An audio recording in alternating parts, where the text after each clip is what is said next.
everybody. How are you doing? Good. There's a subdued but still good vibe to this room. I like it. This is the Lazy Sunday. This is the Lazy Sunday Filmmaker Backlot 605 panel. I screwed that up. This is the Filmmaker panel for the Backlot 605 podcast. No. I still screwed it up. I'll be better. Keep going. 30 seconds. So we would like to introduce all of our filmmakers to come up, and you can state your name, what your movie is, and then we'll have you seat at the table, and Brian and I will ask some questions to get the conversation going, and then we'll open it up to audience questions. So, perfect. Do you want to come up first? So first, All right. Dewey Noordmans, director and producer of One Day.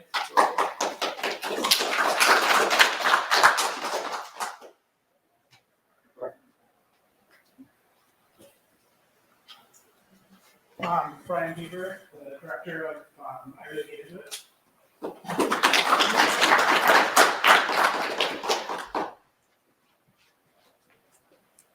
Hello, I'm Hofer, writer, star, and director of Kitman.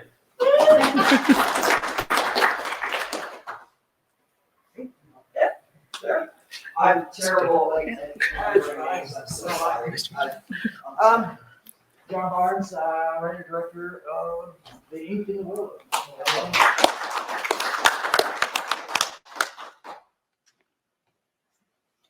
take the man seat.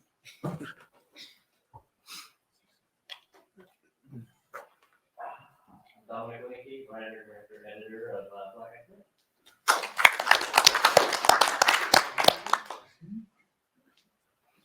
You're twinsies. I'm Zeke Hanson, I'm the producer of Black Actor.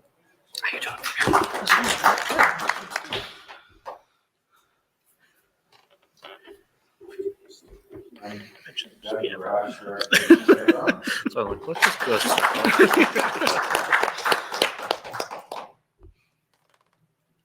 Okay, so we've got all of our filmmakers up here, and Brian and I are going to kick it off with a couple of warm-up questions, and then we'll open up the floor to anybody who has questions about the filmmaking process, and we'll take it from there.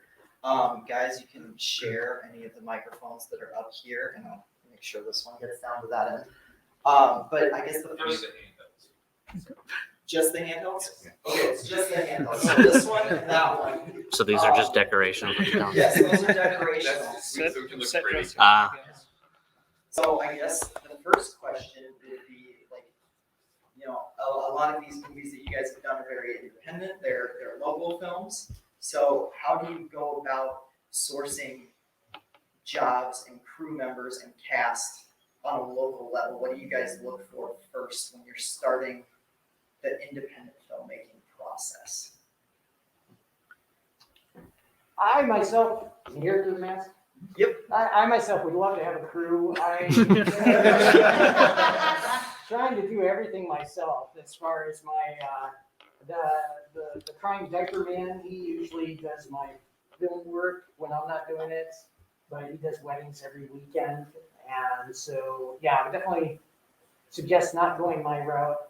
I suggest finding a crew, finding somebody who doesn't want to be an actor, but somebody who wants to be in the crew, and find some specific task for them. But otherwise, I don't pay anybody. We do it all ourselves, pretty much. I hand it down to someone else because I don't got a chance for that.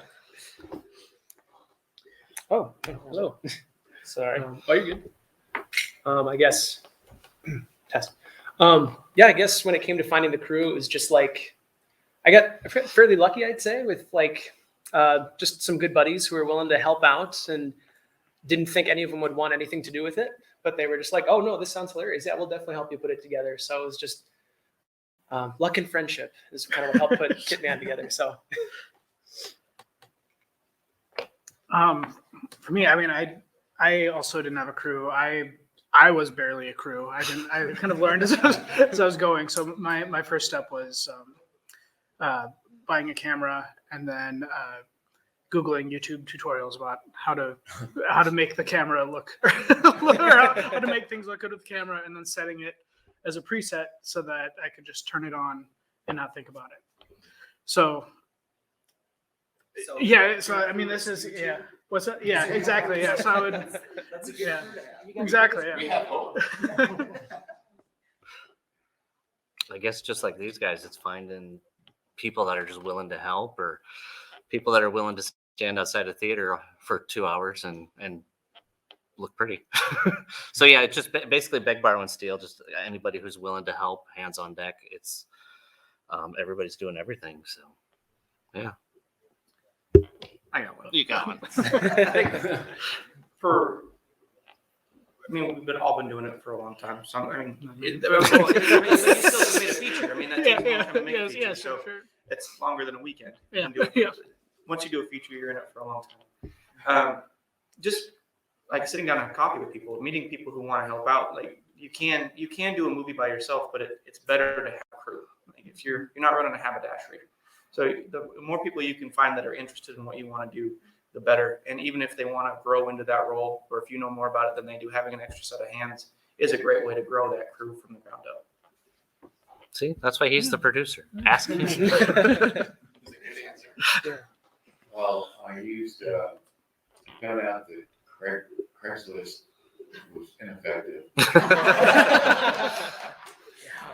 turned out Sioux Empire Acting has been the most useful, even though I really don't like Facebook, but that's kind of what we're left with. Mm-hmm.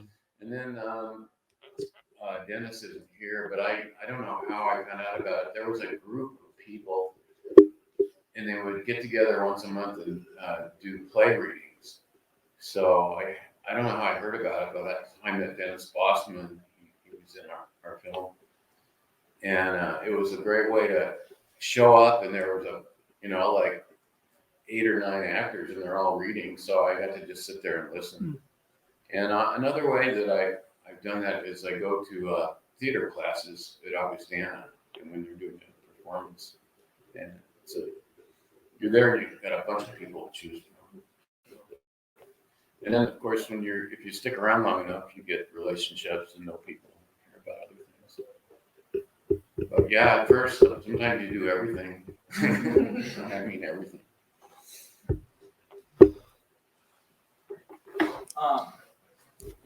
Oh, he's loud. I'm pretty loud, but I'll take the mic anyways.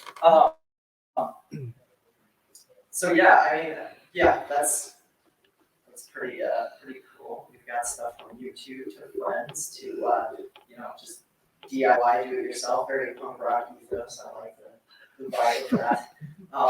Brian, you know a little bit about punk rock ethos. You know a whole movie about it. So I guess most of you wrote your own, or at least had a co-writer or someone who wrote it with you. How's the development process from script to screen? How does that obviously the script comes first before you ever start even filming anything. Can you tell us a little bit about pre-production? I'm getting giggles, so I'm guessing. Sorry, you said script. no. Well, No, So how do you go about selecting the projects that you do, especially with, obviously having to worry about budgetary restraints and that type of thing. How do you go about selecting the different types of projects that you're going to be doing, so that you know that you're within your means? As far as the scripts and everything that comes to me, they just come to me. As far as one night we finished one film, we wrapped on it, and I said, well, that's it. I don't have any other ideas. And then I was laying there in bed, and I was thinking, well, if you had to think of something, what would you do? So I did the whole script pretty much in my head, and my wife was getting annoyed at me because I was mouthing all the words. But yeah, that's scripts and the ink in the willow, that came from me seeing an ugly tattoo, and I thought, well, that's unfortunate. But what if you know, there was a story around that tattoo. So that's how that whole thing came around. So as far as the stories are always coming, as far as my capability, I just wish I had more time. I wish I could afford to have a crew a crew of actors that were there every time I needed them, and they didn't have to have jobs, and I could just stay in. But yeah, that's about it. I think this side of the table is the very, very indie side where we have nothing, absolutely no money and everything, because that's where I'm at too. I'm just kind of writing my own stuff.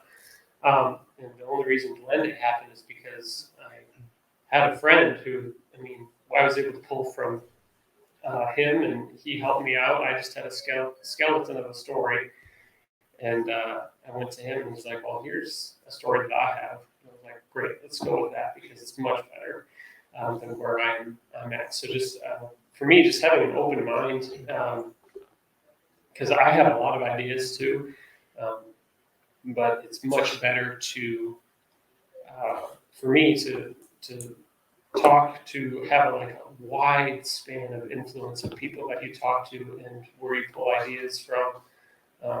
It's like an ugly tattoo. That's a crazy place to pull an idea from. So I think it's great to talk to people and get as much life experience to draw stories from. And that's basically kind of what I did, just talking with friends. Nothing scarier than an ugly tattoo. Yeah, so I guess when it comes to developing projects, that's one thing that's always deterred me from actually making anything was a lot of the ideas that I had or do have always seem to require these big budgets and I'll just write it and then I'll wait, eventually down the line, hopefully, and sell it to somebody. But in things with Kitman, that definitely kind of I had to scale back quite a bit because I remember thinking I wanted to shoot that on a roof in downtown somewhere, make it seem like an office building. But then it was well, I have a garage right next to the house, and a window right there. So it's that'd be even funnier and more personal if the hitman was going for someone in their own home. So it was just kind of it almost didn't scale it. I say scale it back, but it kind of just, if anything, helped improved it. It gave an opportunity to do something within my own means. And the only budget I had was I spent $32 on a 1-star reviewed sniper rifle that nearly fell apart the day we shot. I literally, that scope that you put on, you put on there, I put on once and it cracked. And I was okay, I'm not touching this ever again. It's going in the briefcase until we shoot. So yeah, it was just kind of working within your means and just realizing what's possible and I'm just taking that opportunity. So, and the way you pick the project, this was kind of a weird one. It kind of sounds cliche, but it came to me in a dream. I was playing the PlayStation 2 classic Jak 2, and Jak has a gun with a laser sight on it. And so then whatever, didn't think anything of it. Played with the cat later because he's got a lot of energy. And so then I went to bed, and somehow they became this one idea that's well, what if a cat's playing with an intense person's gun laser sight? And then it's just I couldn't sleep. So just kind of wrote it all on my phone and was okay, this has to happen. So I think I'm the only one who did a documentary, right? Am I the only documentary person? Okay.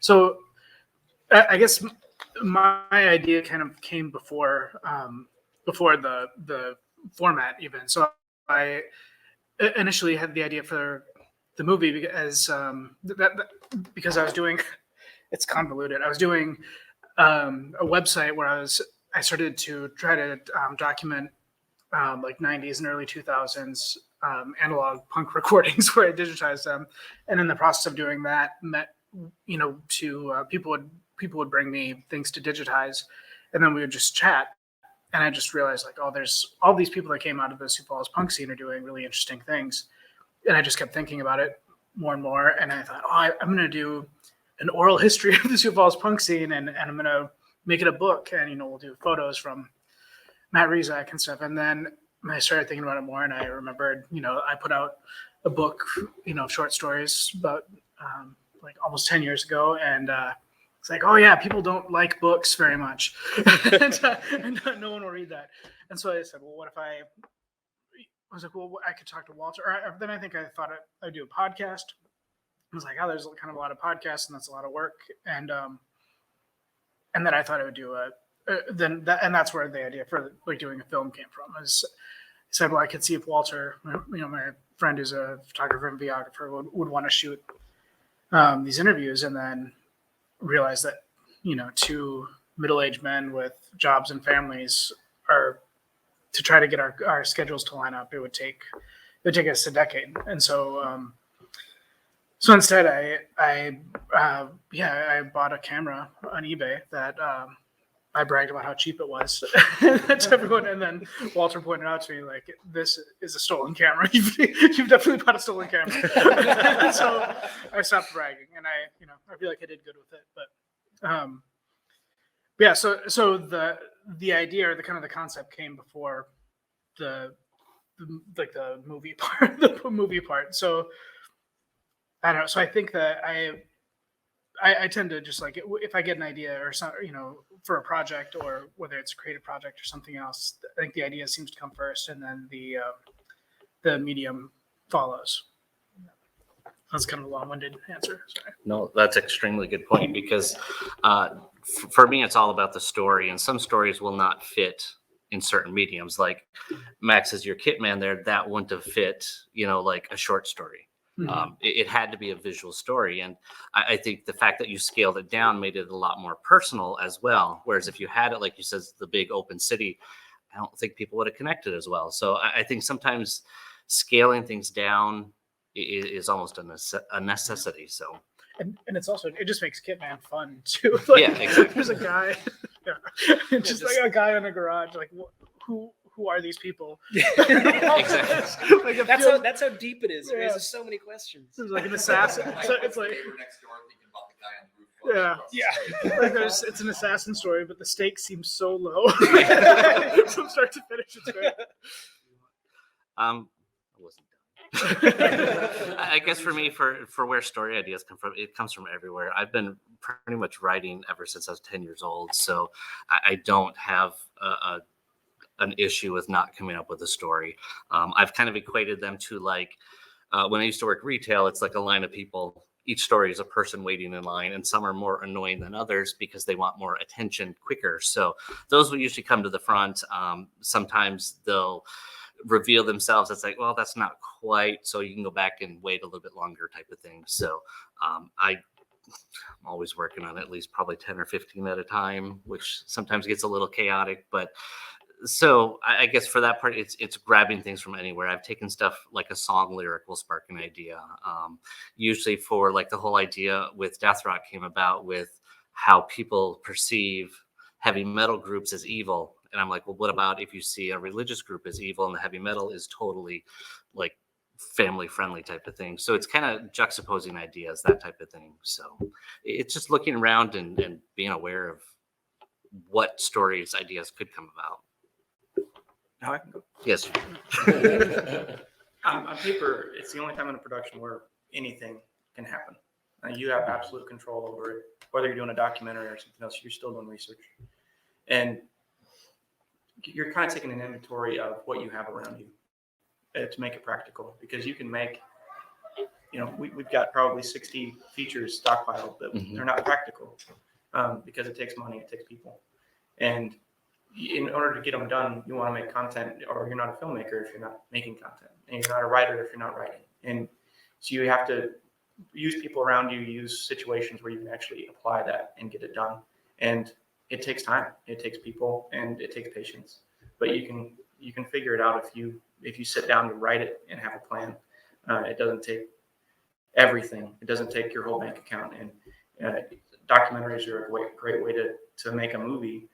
By yourself. You can do that. And everybody has a story. So you don't have to look very hard to come up with a miracle. It's just, tell me about this thing. I know you were there. What do you remember? And you can start there. And I think to go off of that, when you actually do production, all you have to do is fill that frame. I think a lot of people they have to have the whole hospital set. With Black Eyed Girl, my original intention was all I needed was a brick wall that looked like a hospital corner.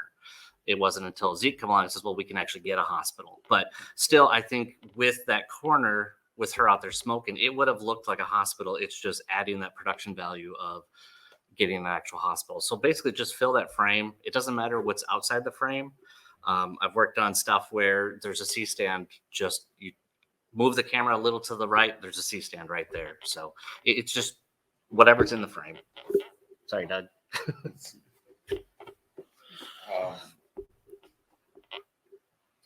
Well, I think I've learned the most out of writing when we come to the point where we need to break the script down, and you see that you don't really need 50 police cars. You could probably get by with one.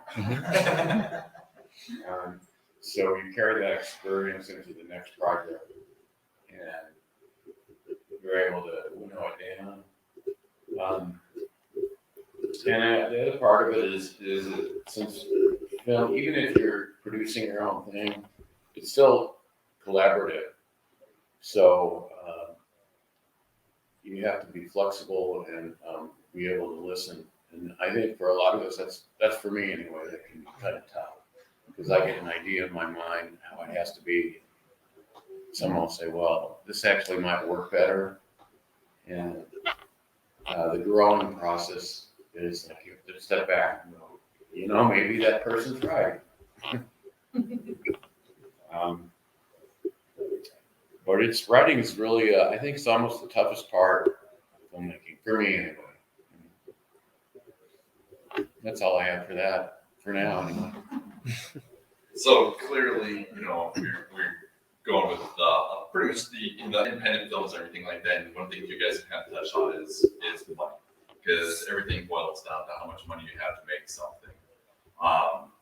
You have an idea, you're trying to execute. Are you finding that, especially when making independent films, and when you're constrained financially, if it's a hindrance, or if anything, it gives an ability to get more creative with your content, because you know that you've got a limitation, so you kind of have to think outside that box.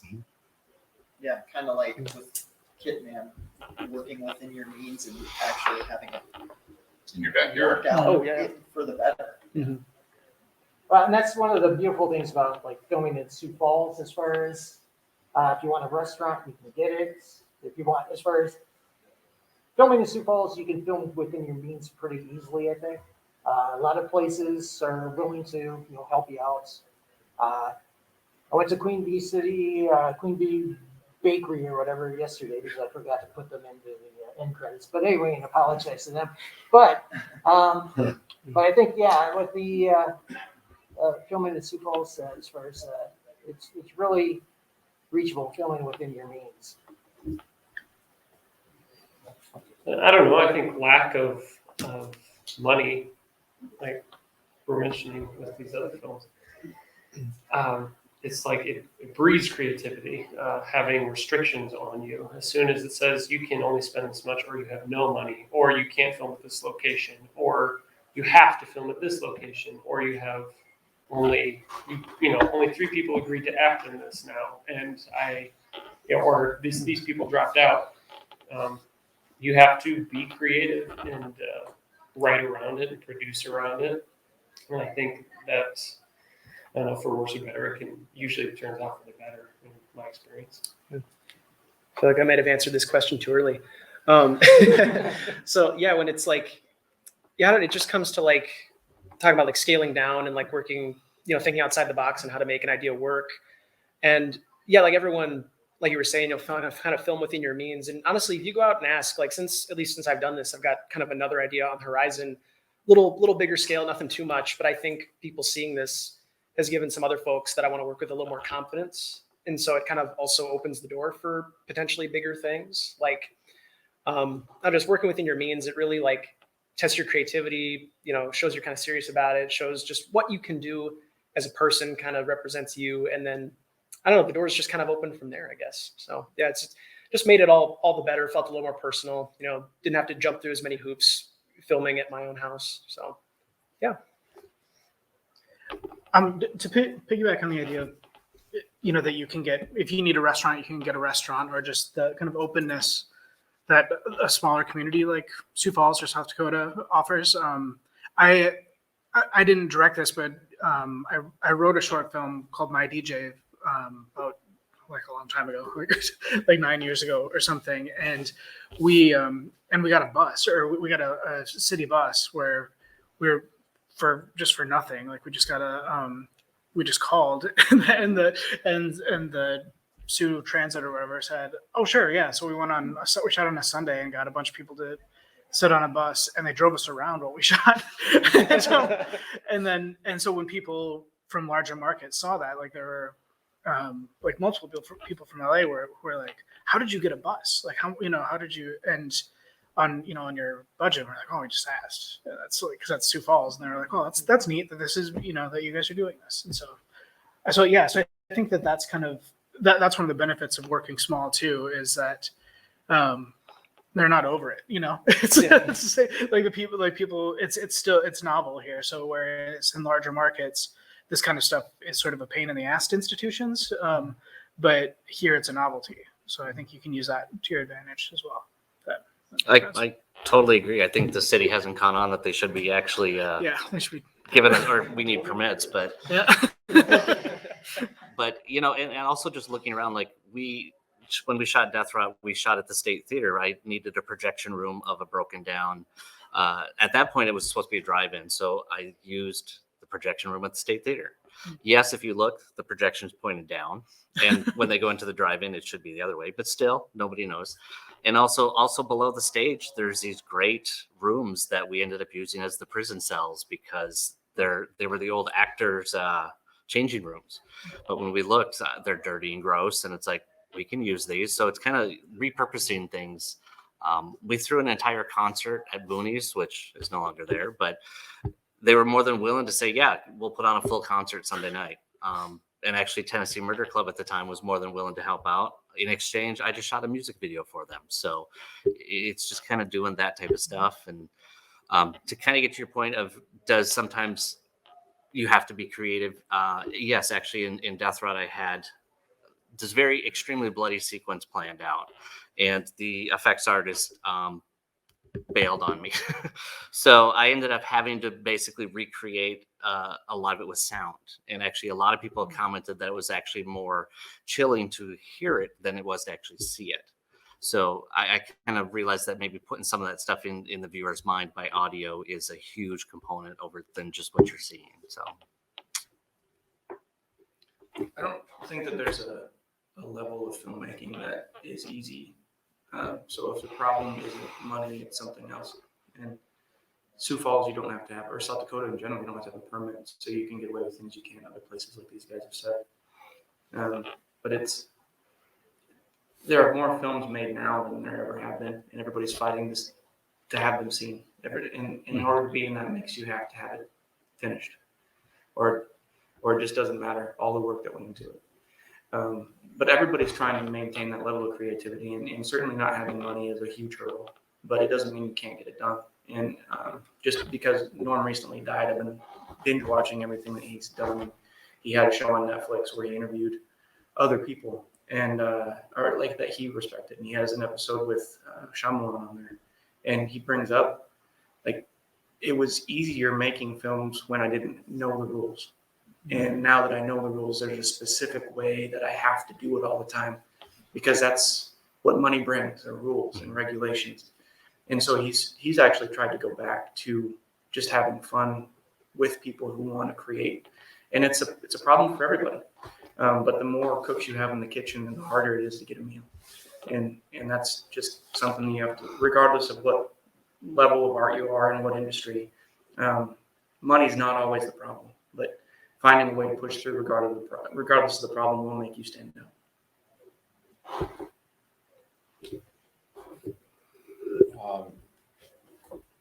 Well, on Pale Dawn, we were fortunate we got an arts grant, so that made it a lot better. But it does tend to complicate things, because you've got to be very systematic and make sure everybody gets something, and it just creates a whole new level. So, in some ways, not having much money is actually helpful. But it's nice when there's a little money involved. This area, I wanted to say, I've lived in I live in LA and also Santa Fe. There's a lot of filmmaking both of those places, and it's been really refreshing for me to work out in this region because people are a lot more enthusiastic, less jaded, and when you get going on a project, it makes it a lot easier. So I'm really glad to be making films out in this region right now. Does anybody from the audience have any questions for all of them, some of them, anything that you want to ask our panel? Okay. No? Since obviously all of you work with little to no money, you guys have to take on many roles, wear many different hats. Some of you, this side especially, are in your movie. This side, and both, I guess both sides, you guys are all writing, editing, producing. What is your favorite part if you have to just one? Is it the acting? Is it the writing part? Is it editing? Which hat do you like to wear most around? For me, I love the writing part. You see everything that's going on as you're writing it in your head. Which can be a little bit of a disappointment when you actually film it and it doesn't look like that. However, it's a different variant. So writing's my favorite part. The second part is when you edit it and it syncs together exactly the way you want it to. It's like that magic moment when you edit it together and it works out well. The worst part is when you go to see a movie like Dunkirk and you think, oh, I'm going to go orange and teal and redo the whole coloring. Outside influence can have an impact. It's a little bit negative. But as far as those are the two things I like the most, as far as the writing and the editing, I think, more so than the filming action. My least favorite part, I'll answer that, is the acting. If you've seen my short, I'm sorry. You were a big hit. Oh man, you guys. Yeah, not a fan of acting. A lot goes into it. I mean, I like directing. I think that's my favorite part. Being on set with everybody, and there's an energy to it. And everybody, I mean, because we're so low budget, people are just excited to be there and they're excited to be part of something. And so for me, I like acting through directing. And so there's a portion where Matthias, our protagonist, he comes out of the woods and he's shouting for his dad. I went and I directed him on that first. I was like, you got to do it like this. So I came out of the woods. We're in Palisades Park, you guys, in the middle of the night, and I'm screaming at the top of my lungs, like, Dad, you got to say it like this, Dad. And I'm screaming, and they freaked out. I scared the whole of the crew that day. I walked in and I just started screaming, like, that's how you got to do it. And it's like, okay, I guess. So I don't know. I just really like the directing. There's a lot of energy with it, and I get really excited about it. Yeah, I'd say there's kind of like highs and lows to both, or to all positions, especially when for Kitman being director / actor, I forced myself to go on a roof on like 85-degree temps on a Saturday, fully suited from head to toe. And I'm just like, no, you're an actor. This will work. Like, this is good. And it's like, it's so hot. I just want some water. I do all my own sweating. Thank you.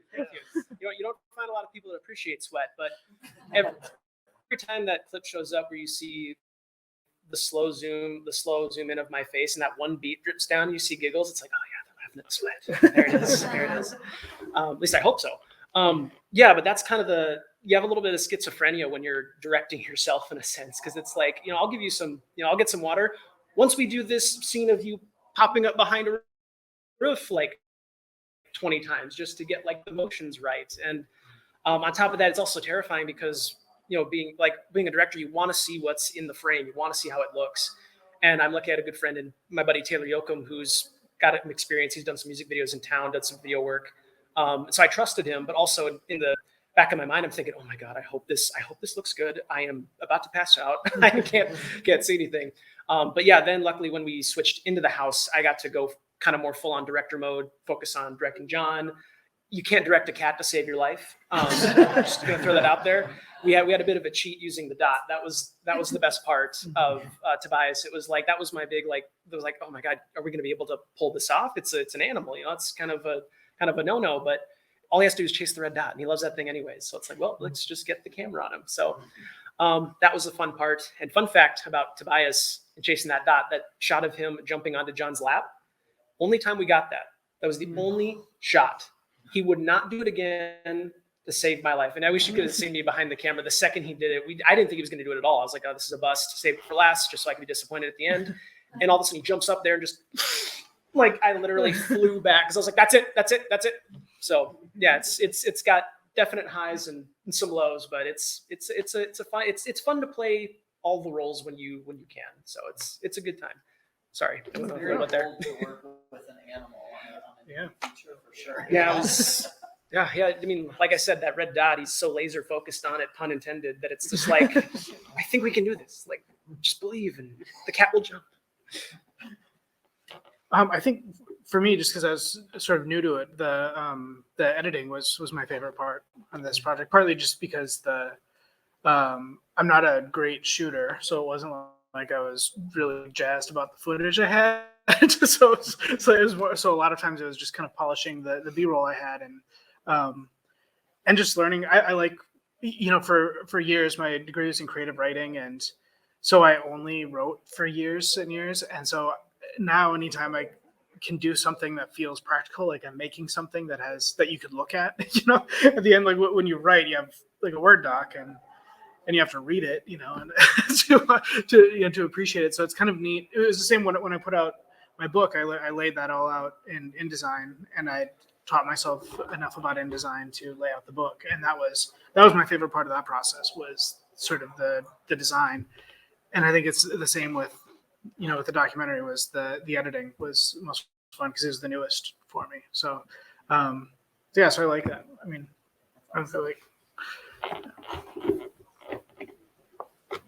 I guess for me, there's three parts to it. I love the writing because you're creating the world, you're creating the story. Directing, at least part of directing. On set is fun, like leading up to that, where you're basically getting your shot list and locations, which that's kind of more the producing stuff. But that's fun because then you're actually getting to live in that world. And then the editing is you're kind of basically creating that world, like what people will see. So those are the three things that I enjoy doing. I kind of feel that they all three go hand in hand. So, yeah. I don't really like any of them. What are you doing here? I have asked myself the same question. No, I think I like the producing part of it because it's just you're in a war. Like nothing's ever going smoothly or right, or if it is, you're in the wrong place.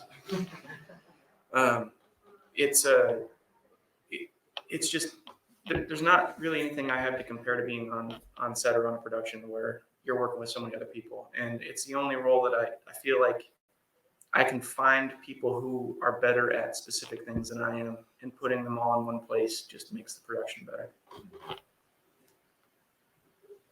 Yeah, I kind of agree with you. Strangely enough, producing is kind of an interesting part of it. It's sort of really bad, but it's parts of it are really good, and because it's sort of like you can watch the jigsaw puzzle sort of coming together. That's kind of part of it I really enjoy.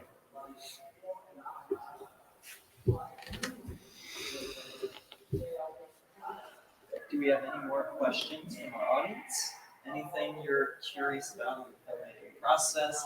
Any specific films that you saw in our shorts block? Anything like that?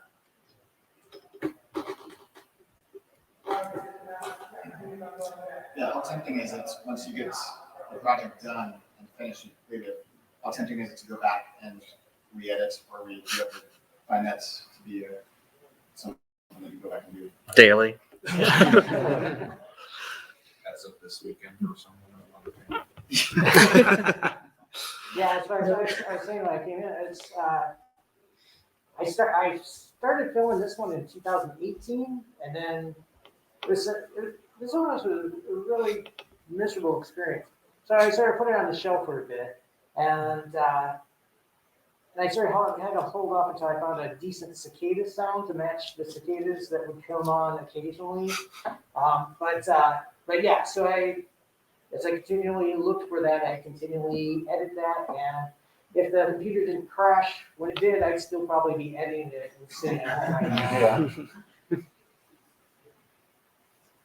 now. Yeah, well, in terms of wanting to re-edit, there were some shots that we didn't even get, so it was wanting to get those things and not having them. So, yeah, I wish there's some things that I wish I could have gone back and done re-edit, but I just didn't have the choice for a lot of it. Yeah, coming out next weekend is the 4-hour cut of Kitman, the Hofer cut. A lot of people in the kitchen cutting that one off, so we had to dwindle it down to at least under 3 minutes. And all that, right? No, but yeah, like even like Casey said, he was alluding to the person making touch-ups, and there's still, because you know, you guys, when you watch it the first time and you're enjoying it, there's things you don't notice or you don't realize can be fixed, and then a buddy of mine came and said, "Hey, notice this. I was wondering if we can maybe like tweak some of the coloring, or like there's a bit of warp stabilizer that's not really stabilizing." So it's just kind of like going back, you know, making the tweaks, nothing that impacts like the narrative or the story, but just like little cosmetic touch-ups just for future showcase. You always find something. I think it's never, I don't know, I feel like I've heard in the movie industry, it's like no film is ever truly finished. So it's kind of like, I think no matter what, even if you have like something that's been out there, like I could watch Kitman 10 years from now and be like, oh, I maybe would have changed that. Not sure, but I don't know, maybe 5 years down the line, we'll replace Tobias completely in CGI. Not sure. Still having meetings, but yeah, a lot of things. Yeah, same answer.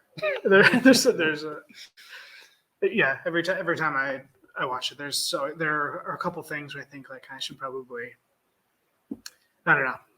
That could be tweaked a little bit, and then but at this point, you know, I sold DVDs last year, so I'm like, wow, that's kind of. I was like, once it's on DVD, like, you know, I was like, that's not really fair. So Re-release a 1-year anniversary edition. yeah, exactly. Yeah. All new footage. That's the thing is, as you get to do more projects, you realize you know more. So you look back at some of the other projects, and it's like, oh, I could totally re-edit that out. I could take out, you know, half the scene because the other half just doesn't play. And I think we were just talking about how, like, when you're a first-time filmmaker, you fall in love with all your footage, and that's not always the best thing. So you don't want to cut anything. But then you look at it like they say. I've heard the rule is 7 years. 7 years later, you can look at it objectionably. So then it's kind of like, oh, I should have done that, or I should have done that. So it's just kind of a learning process as you go along. So I don't think editing is ever truly done. It just gets to a point where I just don't want to be involved with this project anymore. I want to go on to the next one. I think a good kind of test for everybody. I don't think anybody's happy with everything all the time. And if you go look at a director or a filmmaker that you really like the work of and watch their first project, they probably hate it. But there are things that you, at your level, can draw from on that. And there's something like perfection will just kill you. If you're hoping for perfection, it's never going to get there. And so setting a deadline of a DVD print or a film festival that you're aiming for, or your hell or high water mark is to get it submitted. I think that's just a good way to where you can walk away feeling like you've done everything you can in that moment. Tomorrow is a different project. I think I do 90 videos a year in one way or another in some capacity, and a deadline saves my bacon every time, because once that deadline hits, it's on to the next fiasco. And if you dwell on the same project for too long, you'll never get it out of your head, and it'll never be done. Like we've talked a lot about projects that have been 7 years in the waiting, and now it doesn't matter anymore. So it's just one of those things where you have to put guidelines on yourself, and it's one of the jobs that I have as a producer is making sure that there is a deadline and we're not just playing in the sandbox indefinitely. I did a political spot for a guy that ran for mayor here a while back, and we finished editing it, and I got a call from one of the extras, and she did not want her face in it after we shot it. So I'm not sure why, but in that case, we actually did have to go and we had a reason for going in. It was quite a bit of work. I wasn't really pleased with that person for a while. Usually, when you're done with it, I like to be done with it and move on. So, question I actually have, just because of some of the answers you got in terms of the writing aspect, the directing aspect of it, the production aspect of it. Why? What is it that made you say I want to be a filmmaker? Why do I even want to try to get into this potential chaos and try to make a piece of art? You know, because like you said, from the writing aspect of it, you could write a book, you could write a poem, whatever the case is. Why is it that you're like, I want to make this visual, I want to make a movie, a short or something like that, and get that out in front of someone? I'm sure that's a question you ask yourselves all the time in production. Halfway through, you're like, I should have just. Yeah, well, it beats watching football.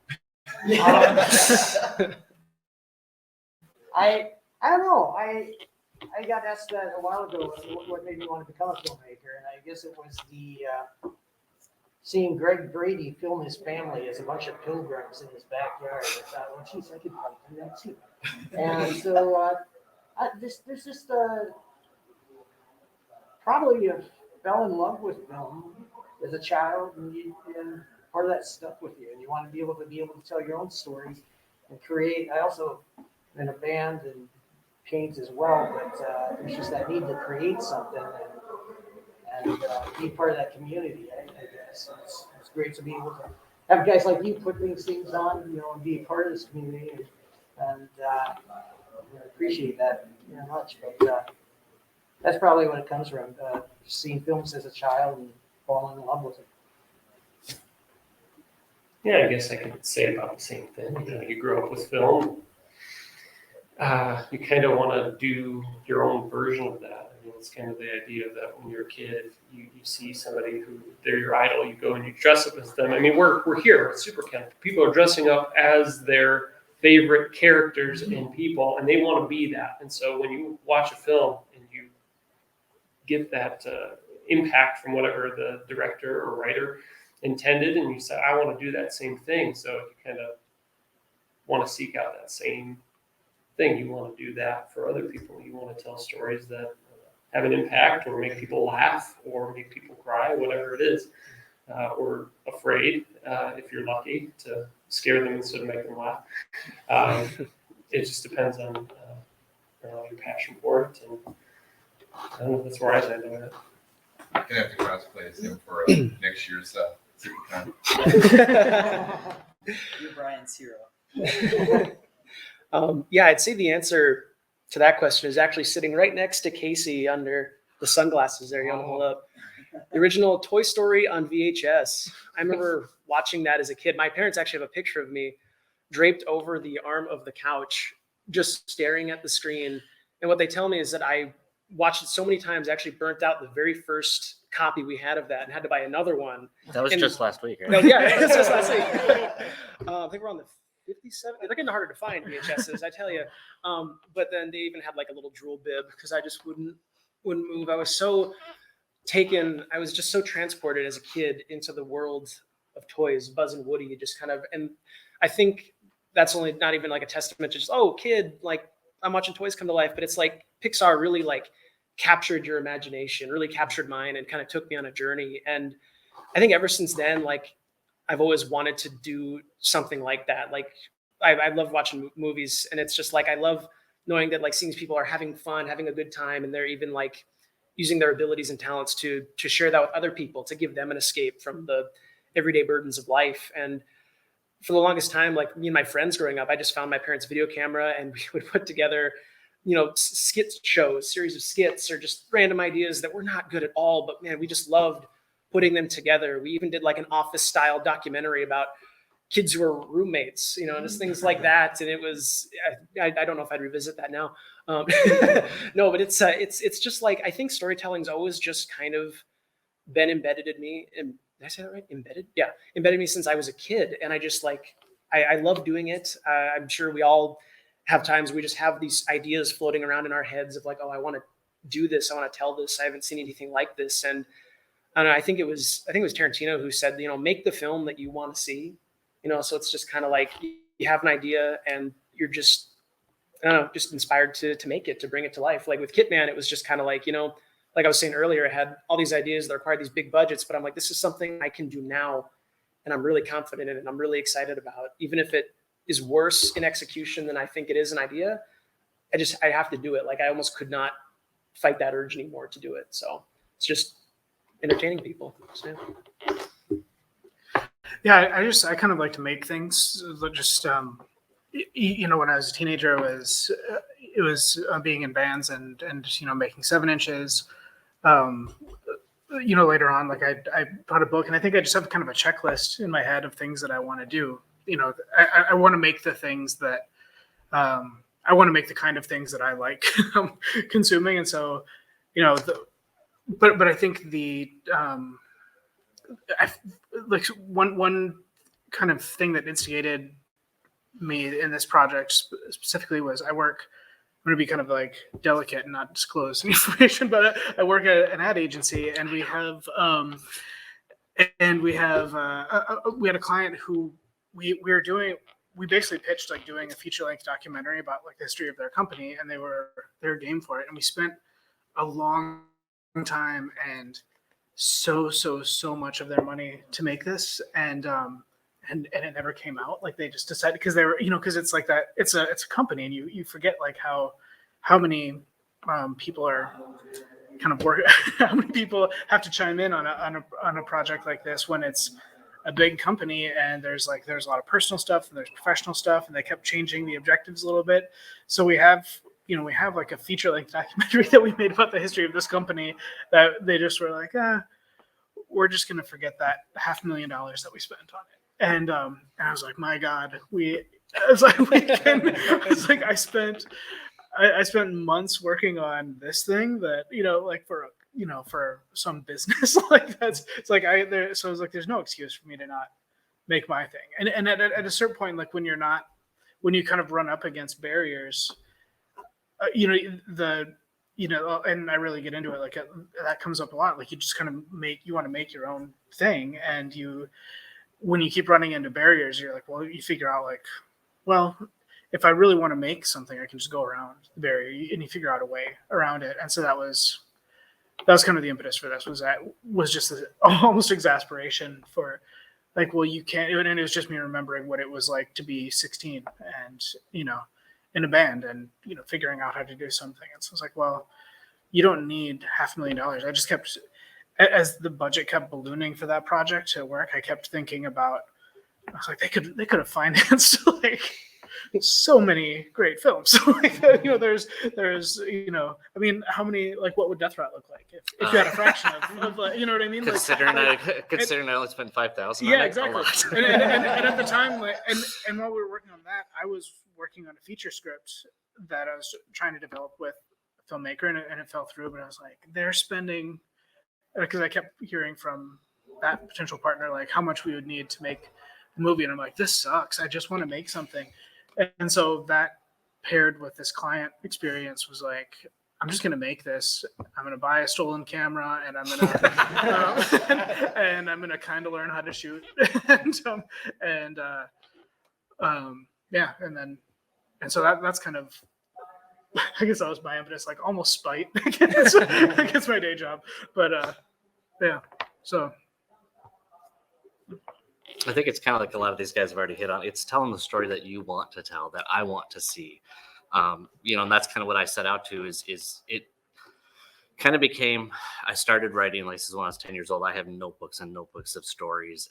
And like I got into comics, so I'd make comic book stories. And then something about, I always knew that there was going to be films involved. So then just growing that, learning how to do that process, and then showing them to people and getting feedback. Like the one showing I had for the short called 444, which a woman screamed. And to me, it's such a cliched jump scare at the end, but it was something that got her. And it's kind of like I've been chasing that dragon ever since. And then also just getting involved with other creative people who are doing cool stuff, and just knowing that, hey, I can help them achieve their goal. And then now we've got something at the end of the day to show for it. I have a hard time understanding people that will just go home from a 9 to 5 job and then just watch TV at night and then get up and do it all over. I want to be at the end of the day like, look, I did this. I made something. I have proof that I did it. So that's kind of my drive. I just want to give a shout out to Dominic, by the way. Speaking of that, so when I got to the very end of the process, when I was putting the DVD together, like all the files, the last thing was formatting, or it was like creating the actual like DVD menu or like an image file for a DVD. And I felt like I had spent like a year and a half figuring out how to do stuff, and kind of then I got to this one thing and I was like, I don't have any gas left in the tank. So I sent Dominic a message and I was like, can you do this for me?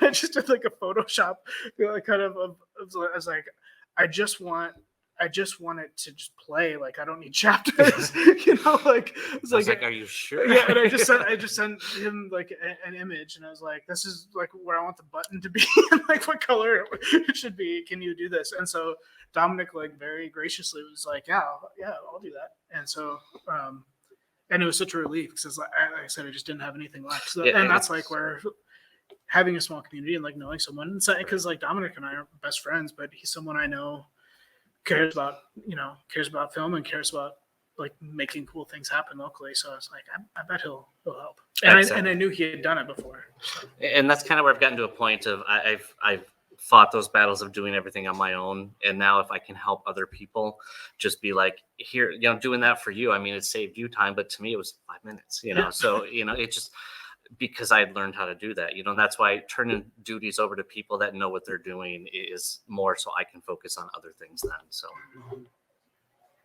I was really fortunate when I was younger to grow up around a couple people who have done very well in entertainment, and to see from them the non-financial cost that goes into just doing this, because it sucks sometimes. Like even on non-COVID years, it'll take it out of you. But I always attribute why I'm in it to, like, I don't sleep, I don't eat until the story's done. Like that's all I think about. And I think I'm addicted to storytelling, is how it boils down. I run a magazine, I write comics, I write books, I run a film festival, I participate in others, and I will wear any hat I have to on a set to be a part of the movie. Just so that story can get done. And there are a lot of people in town that feel the same way.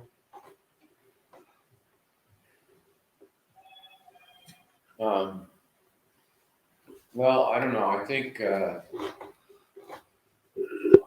for me, I finished when I got to film school. The end of the first semester, they screened a bunch of our movies, and in the McKenna Auditorium, the auditorium, my film came up, and for the first time I'd seen the image that I envisioned in my eye through my camera on a huge screen with an audience. And that just did something to me personally. It was so exciting that I could share what was going on inside of me with the world. And that was that moment that I really got jazzed about doing this.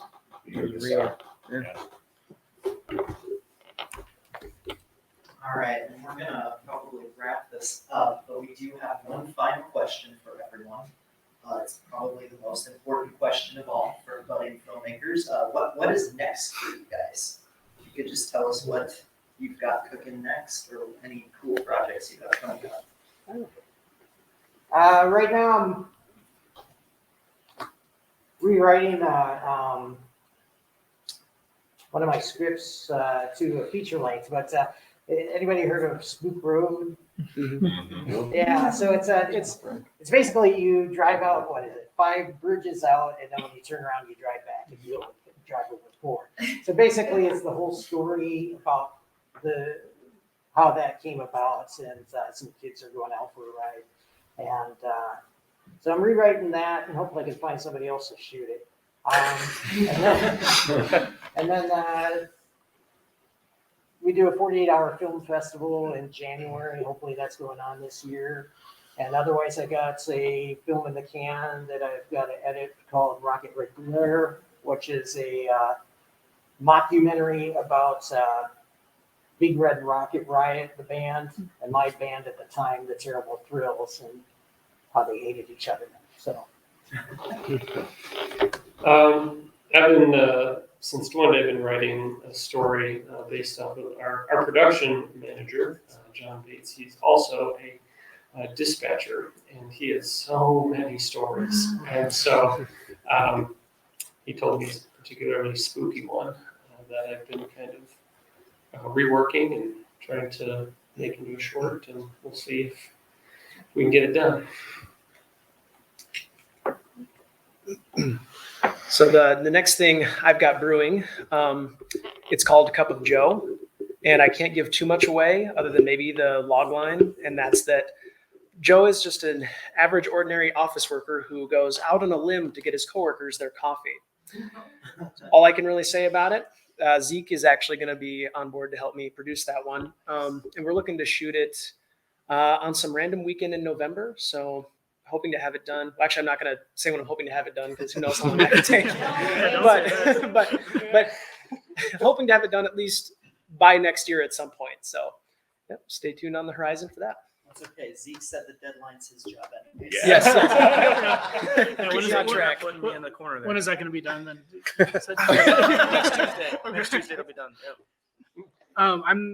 I'm working on a script now for a narrative short that I'd like to try my hand doing. I'm trying to do something a little bit more story based, and then I don't want to jinx it, so I'm not gonna. But I have kind of a lead on a documentary that I want to do. That it's kind of a long shot, but that hopefully it'll be another feature documentary. So I just haven't got buy-in from the subject yet. So. I'm trying to visualize my whiteboard at home. I have, The really big whiteboard. yeah, 11:49 or 34. Thank you. 11:34 should be releasing soon. I'm editing one called Whitetail Lake. I am DPing / directing a film down in Des Moines that we just did the teaser for. We should be shooting next year. I have a feature that's coming on the horizon. I got like 3 shorts I want to shoot before then. And next weekend, no, 2 weekends from now, a movie that I worked on down in New Mexico called 13 Fanboy is going to be released nationwide. And Sioux Falls will be one of the locations. So hopefully you can check it out. I got a comic book that is online right now called Frankenstein 2 that just came out last week. I have a premiere for a documentary up in Brookings on the 18th about the guy that ran across the state last October. And then I have 3 feature docs that I've started shooting now with some people who just have, like, they're curious about filmmaking, so they decided to pick a role, and just kind of guiding them through that. It'll all be an hour. And one of those that we did already is about the bike ride across South Dakota called Rasdak, and that's going to be on SDPB in the new year. So just trying to get all of the ducks in a row right now. Working on developing a documentary about an event with the San Francisco Mom Troop. We got busted on stage in 1966. And also working on some, helping on some shorts that are coming up, some horror shorts. And that's all I can think of. Awesome. Well, thank you guys for A, screening your films here, and B, sitting down for this very informative and entertaining Q&A. We're so happy that you're here. If you guys want to give yourselves one more introduction, then we'll give them a round of applause for all their hard work putting these films together.